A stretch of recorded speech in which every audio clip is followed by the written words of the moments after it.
Welcome to Penrose Learning, where we make understanding easy. You start by opening the snipping tool and loading the clip you want to trim. This is critical because trimming edits the original selection view. Once the file is open, scan the timeline to find approximate in and out points so you don't guess later. Make sure the clip plays smoothly. If playback stutters, close other apps to free RAM so trimming is accurate and fast. Now focus on precision. Click the trim button to expose left and right handles, then drag them to set new start and end points. Once done, scrub the playhead and preview frame by frame so you know why each cut is where it is. That removes accidental dead air or abrupt cuts. If you need finer control, use keyboard nudges or zoom the timeline. This gives sub-second accuracy and cleaner transitions. Finish by saving.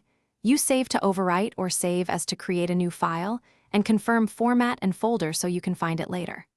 Once saved, play the trimmed clip end-to-end to verify the edit. If problems arise, make sure disk space and write permissions are available and try exporting again.